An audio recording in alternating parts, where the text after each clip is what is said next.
Всем доброе утро. Будем завтракать, пить чай со вкусняшкой.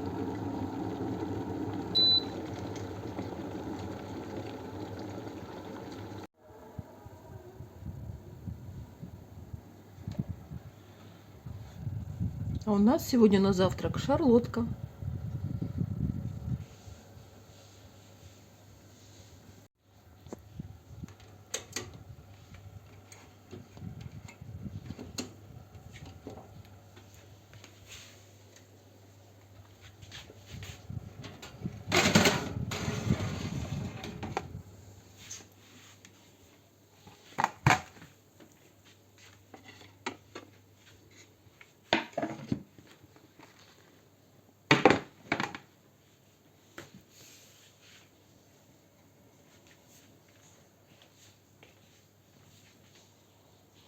Такая красота. Купила яблочки, а они кисловатые. Я такие не очень люблю, поэтому сделала шарлотку. Так, попробуем вынуть. Ой, этот прям вынимается вообще. Раз, и все. Ага. Ну, здесь чуть-чуть похуже. Это силиконовая, прям красота. Раз, и все вынулось. Сейчас попробуем, как отсюда. Ну, чуть-чуть хуже, явно, да. Ну, не критично, все равно. Я чуть-чуть смазала оливковым маслом, так прям, формочку. Нет, все-таки снизу похуже. Прихватилась. Да, силиконовая форма, конечно, просто чудо. А это такое себе чудо. Ну-ка.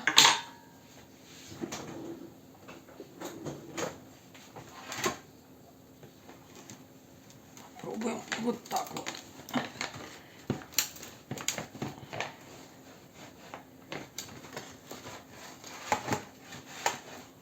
Да, так получилось.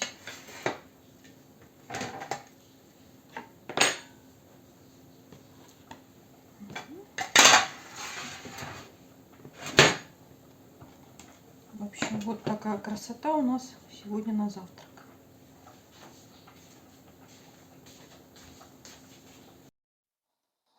Всем привет, мои дорогие подписчики, мои дорогие зрители. Ставьте, пожалуйста, лайки, смотрите мои ролики, пишите комментарии. Рада, что у меня добавляется все больше и больше подписчиков. Спасибо вам большое за это. Сегодня я хочу поговорить с вами на такую тему, как, во-первых, меня спрашивают, не жалею ли я о том, что мы переехали в Сербию. Прошло уже все-таки больше, чем полгода, и уже какие-то выводы и ощущения можно сделать. Я хочу сейчас поговорить на эту тему, и потом я озвучу, какую сумму денег мы потратили за 1 месяц, за январь, за прошлый месяц. Ну, начнем с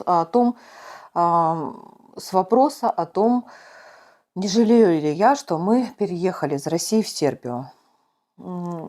Наверное, ну, конечно, было бы кому-то приятно услышать, что я жалею, я скучаю, но я на своем канале всегда говорю так, как я думаю, стараюсь говорить свои ощущения, правду, а иначе нет никакого смысла вести канал и что-то придумывать. Но, во всяком случае, для меня нет никакого смысла.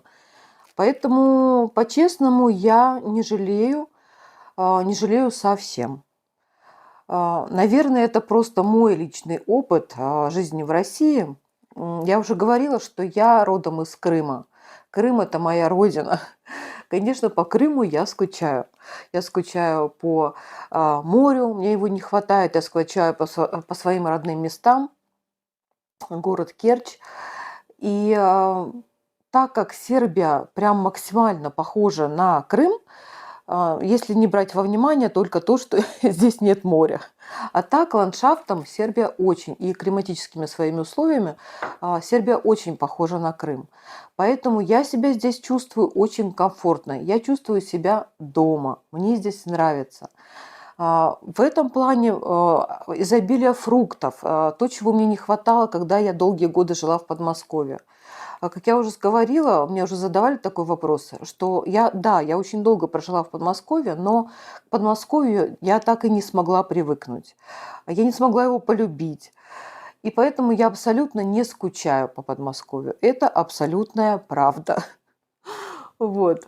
И так как все-таки Сербия мне отчасти заменила Крым, если не считать во внимание, что нет моря, но море здесь есть недалеко, в Черногории, то есть туда тоже можно доехать. От нас, тем более юг Сербии, Ниж, это вообще недалеко.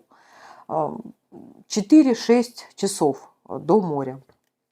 То есть вполне реально туда съездить, а может быть какие-то выходные, там плюс-минус еще один рабочий день, и вполне этого будет достаточно.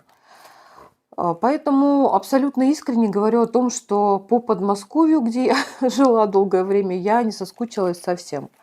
У нас пока нет какой-то стабильной ситуации в плане заработка.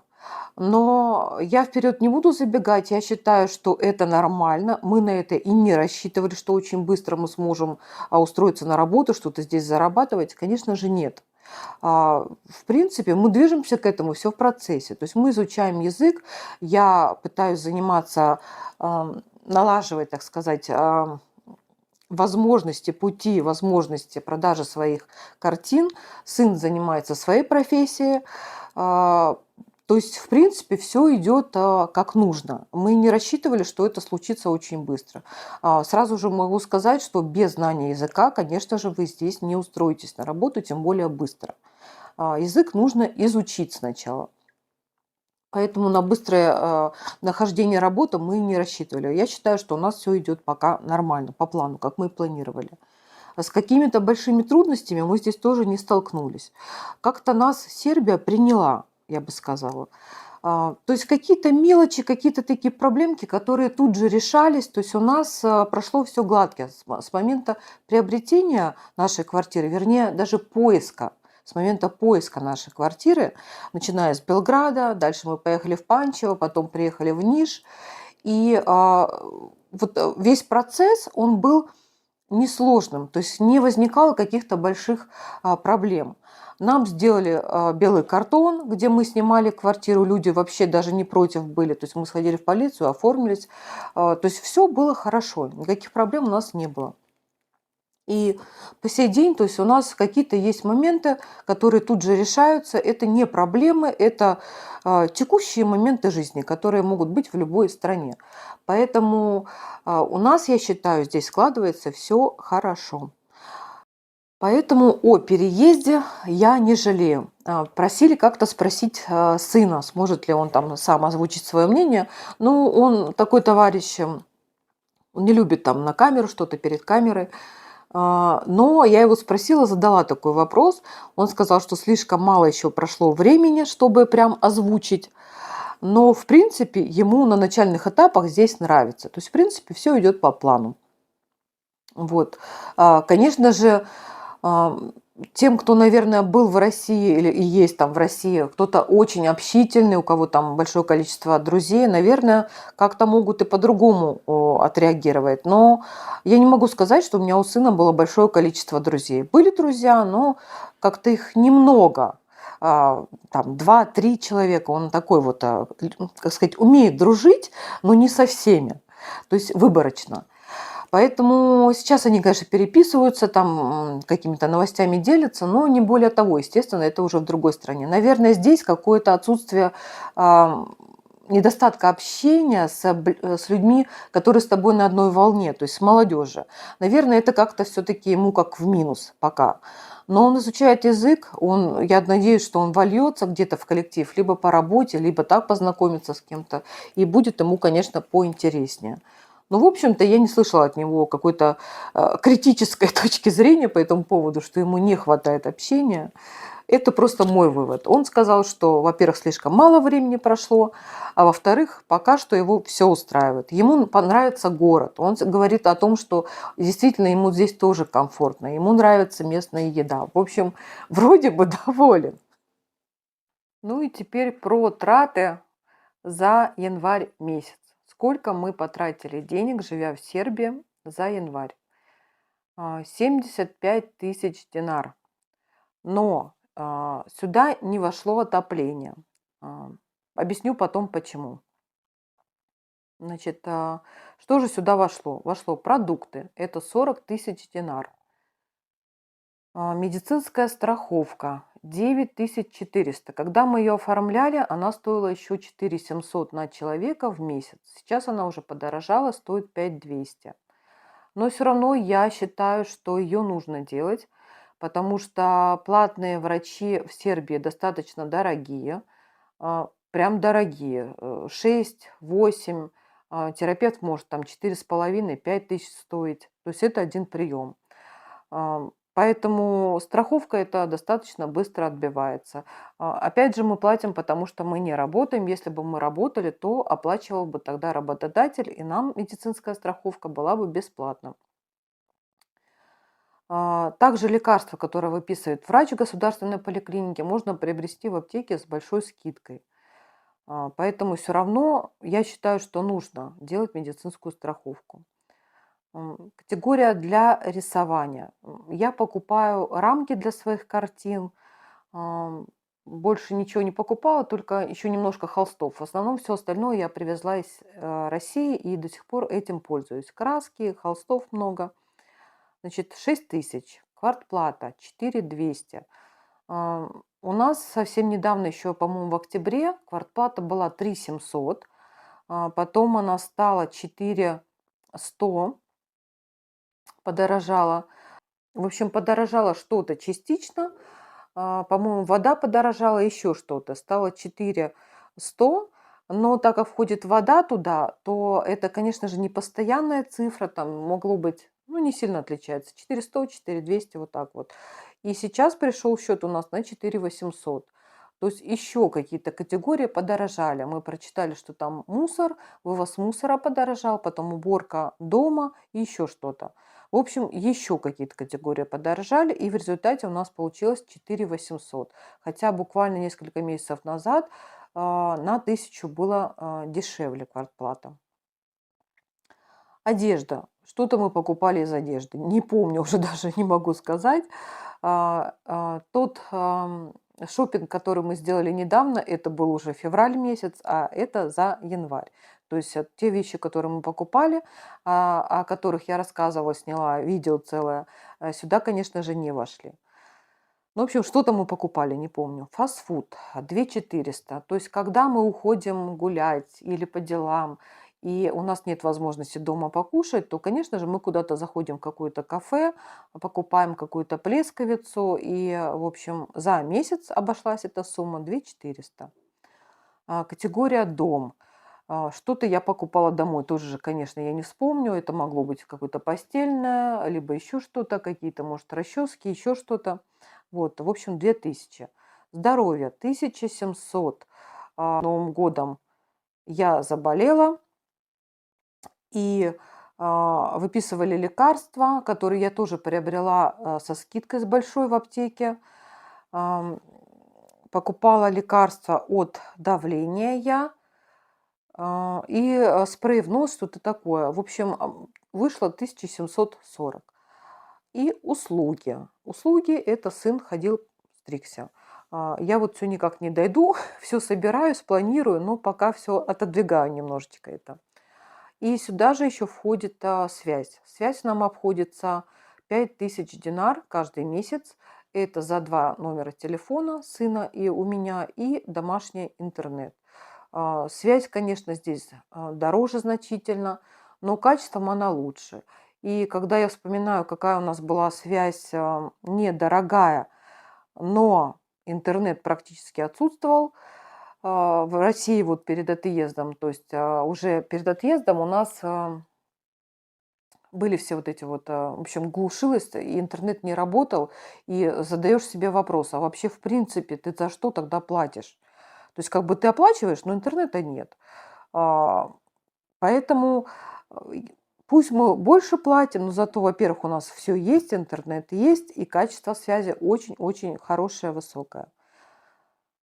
Вот. В общем, сюда, еще раз повторюсь, не вошло отопление. Отопление не вошло по той причине, что у нас пришел счет достаточно высокий, и мы не совсем поняли, то ли мы действительно столько нажгли, то ли произошла какая-то еще ошибка, потому что в этот месяц у нас совпало, нам меняли счетчики, у наших соседей тоже были какие-то ошибки, им посчитали прошлый месяц, сюда же приплюсовали, которые они оплачивали. В общем, много каких-то косяков, и поэтому мы сходили в электродистрибьюцию, не стали оплачивать счет заранее и сказали, что, пожалуйста, поясните, действительно ли такая сумма, потому что она значительно, прям значительно больше, чем предыдущий месяц. И пока, значит, у нас приняли как рекламацию, в течение месяца они будут проверять, как было посчитано, была ли ошибка или нет. И только в конце февраля нам дадут ответ. Поэтому мы пока счет не оплачиваем, у нас копится долг. Получается, за декабрь и за январь у нас будет долг. Конечно, потом нам придется оплатить большую сумму. Теперь мы ждем, какую же все-таки правильную сумму мы должны оплатить. Но вполне возможно, что они и правильно посчитали. Но пока мы не получим от них ответа, мы не будем пока оплачивать этот счет. Вот, поэтому сумма сюда за отопление не вошла, и без нее мы потратили за месяц 75 тысяч динар. Для нас январь был обычным месяцем, не особо прям праздничным, то есть мы не тратили сильно на стол, никуда не ходили в какие-то кафе, рестораны, никакие мероприятия дорогостоящие. То есть это был обычный месяц, который мог быть и другой, не только январь, потому что я уже рассказывала, что я перед Новым годом приболела, и мне было особо не до празднования. Вот, поэтому 75 тысяч динар – это та сумма, которую мы потратили, но без отопления. Вернее, без электричества, правильно сказать. Квартиру мы сейчас практически не отапливаем, только на ночь включаем отопление.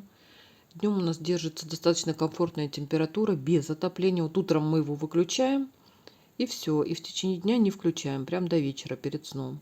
Вот 22-21 градуса держится температура. Вполне комфортная. Когда готовишь, вообще тепло. Если становится прохладно, то носочки, кофточку можно накинуть. В общем, днем отопление мы не включаем практически. Ну и на улице уже не холодно, можно сказать. Хотя февраль всего лишь. Вообще, с удивлением я узнала, что в Сербии, оказывается, ночью практически никто не отапливается. Не отапливает свое жилье. Потому что считается, что спишь и спишь, как бы, укрылся и нормально. А днем топят.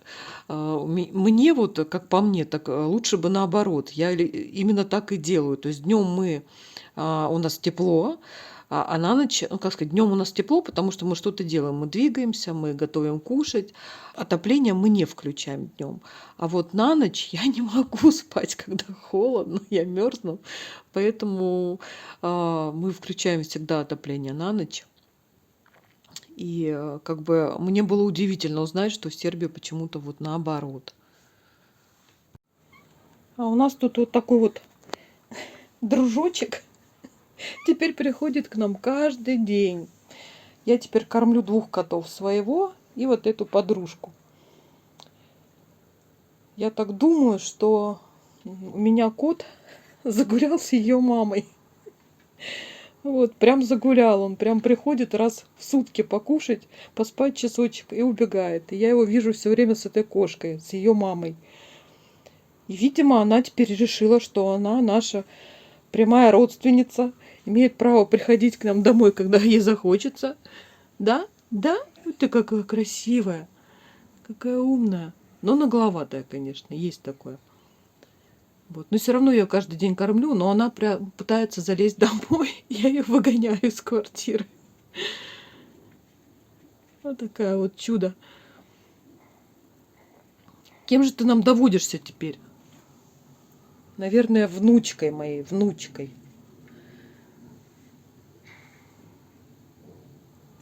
И уходить не хочется, да?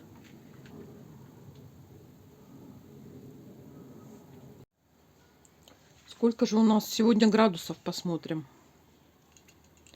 Так, пока 12. Мне кажется, будет еще теплее.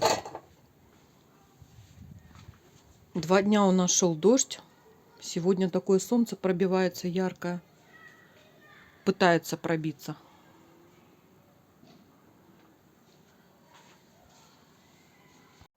Какой же сегодня теплый и ясный день.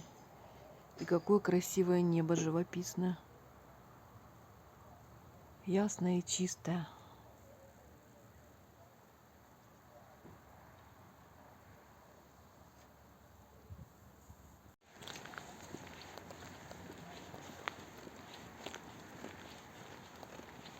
Какой чудесный день. Ясный и красивый. Так, мусор выбрасываем. Идем в Lidl за продуктами, а потом поедем. Нам передали из России документы. Это просто знакомые ехали, даже не наши. Мы попросили. Вот. И нам привезли документы и таблетки, которых здесь не продают. Это Арбидол, противовирусная. Мы воспользовались случаем. И, в общем, нам привезут. Документы — это диплом об образовании, европриложение сына, которое, в отличие от основного диплома, делали очень-очень долго, прям неприлично долго. Мы уже здесь живем больше, чем полгода. А уезжали когда, то нам обещали его сделать. Вот уже больше, чем полгода его делали. Вот, наконец-то доделали, и теперь мы его заберем.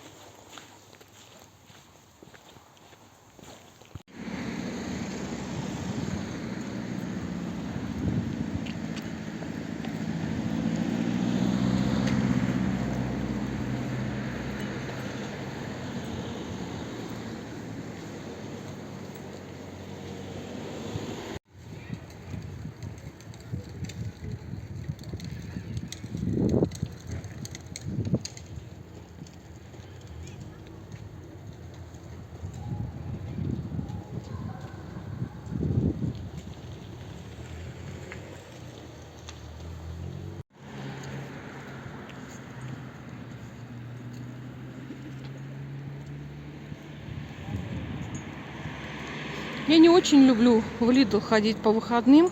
Там много людей всегда. Но нужно.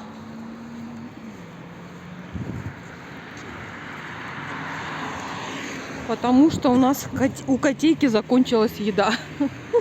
Нужно идти в Lidl. Там часто она бывает по акции. Я не покупаю ее в небольших магазинах, ближайших, рядом с домом. Там акции на еду для котов не бывает. А вот в Lidl бывает частенько. Хочется все заснять. Горы, вид красивый, но с наших мест далековато. Не очень видно, но все-таки.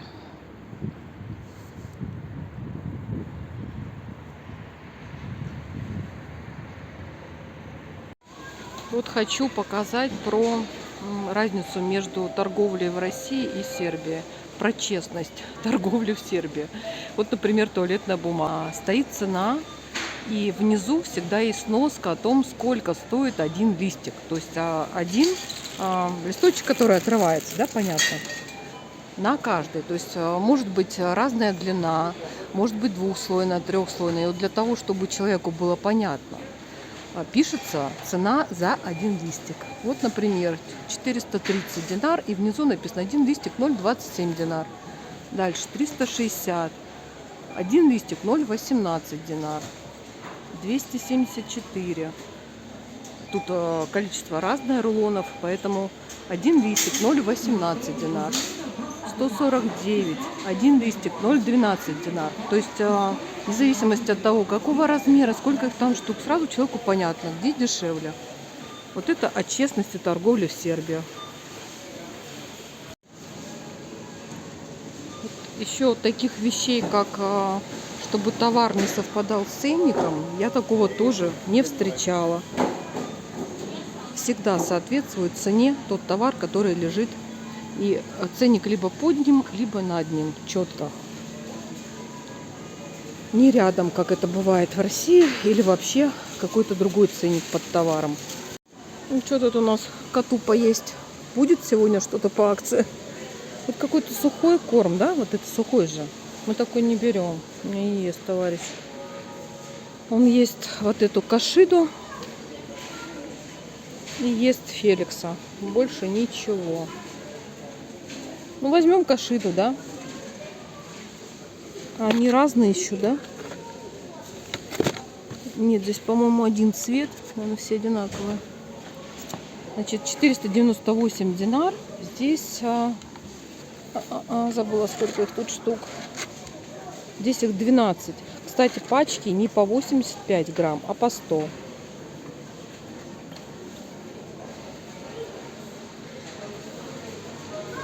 Есть вот в баночках, он дешевле, 109. Но мой не захотел такой корм есть. А сухой тоже не ест. Здесь вот есть недорогой, есть 169.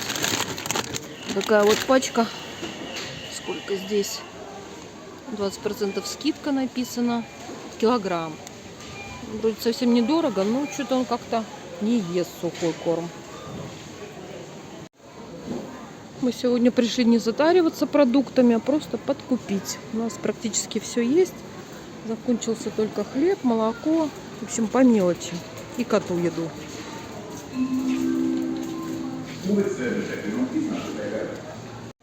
Вот, выкладка товара просто супер работает. Мы были 5-7 минут назад здесь. Морковки не было, был пустой ящик. И тут же подошли и добавили все. Мы пошли погуляли пока по магазину. И тут же все, товар был выложен. Цена вот 49 динар и 50.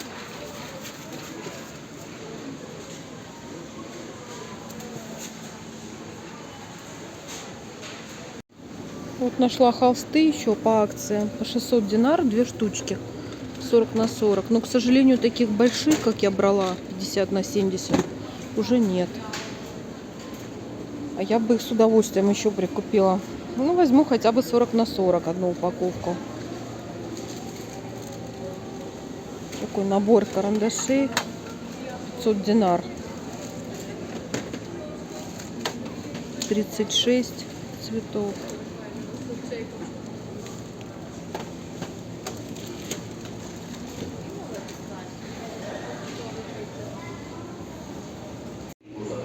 Нам нужно подарок шоколад купить.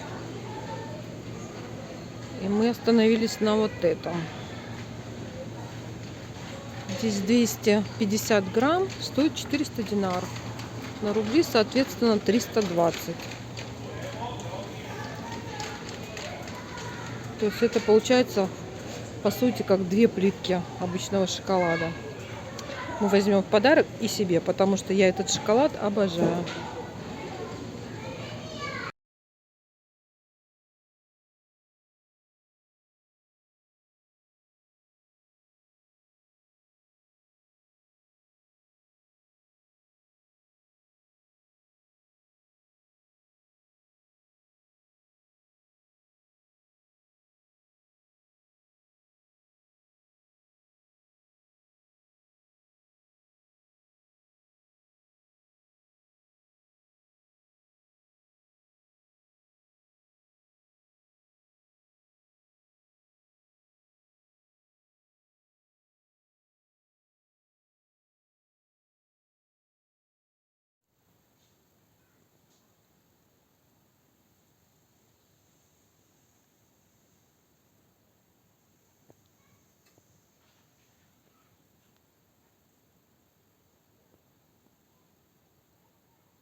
будем ставить автограф снова и оформлять в рамочку.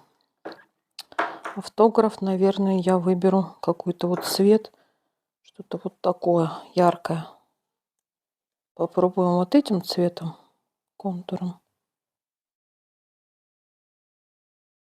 Вообще какой-то он прям розовый. Хотела оранжевый. Сейчас оранжевый возьму, попробую.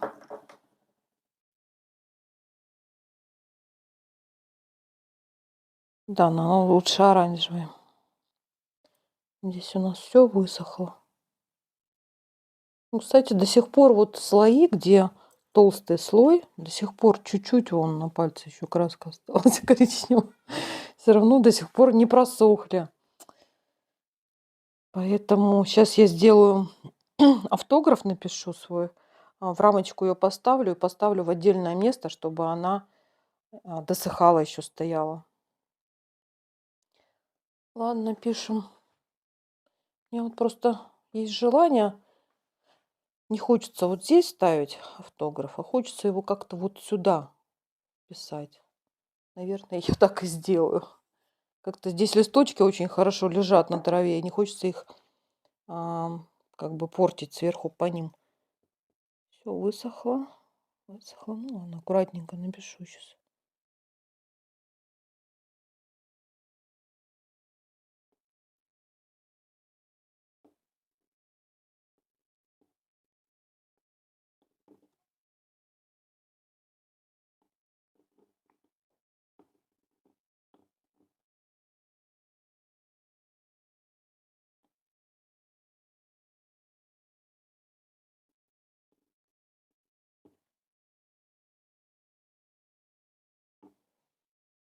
И год.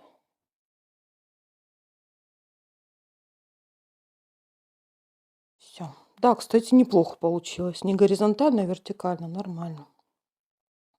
Все, теперь снимаем наш малярный скотч.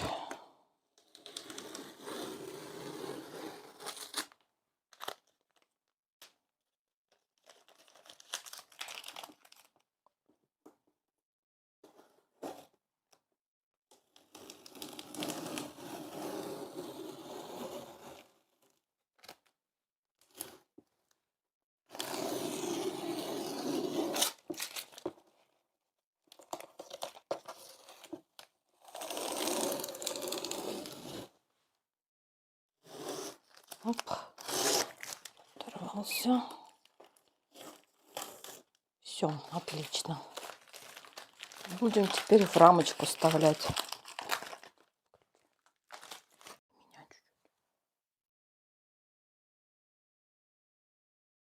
Сын вот делает, мне помогает вот такие крепежики на рамку, прикручивает. В общем, по мужской части помощник.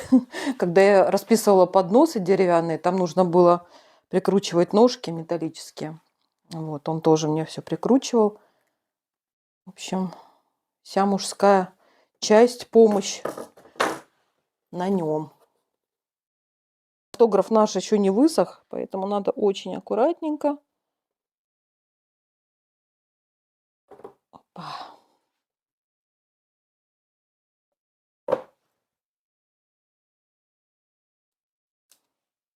Не смазалось? Нет, вроде нормально, да? Вроде нормально все. Все, и еще такую вот штучку защитную сюда. Мне кажется, без разницы, какой стороной ее. Вот так вот сделаем.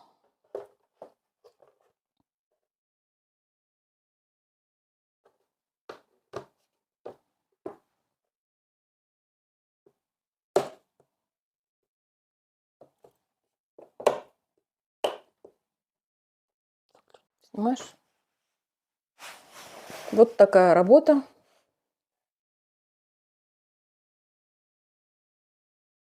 Я ее назову под защитой. Вот. Следующая моя работа немножко по тематике похожа будет. Вот. Я уже говорила, что мне иногда хочется, я в какую-то тему углубляюсь, и мне хочется ее продолжать. Потом наступает период насыщения, и я переключаюсь на что-то другое. Поэтому пока у меня еще не наступил период насыщения, вот, я пока буду рисовать на эту тему. То есть это дети, ну, в общем, милота, скажем, такая, то есть какие-то животные, дети. Вот. В общем, вот такая работа у меня получилась. Это тоже размер 40 на 50, масло на холсте.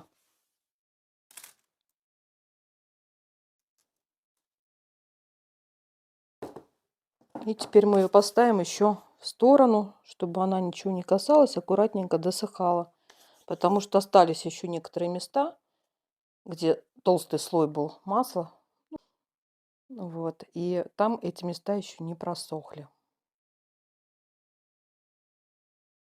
Выключаю.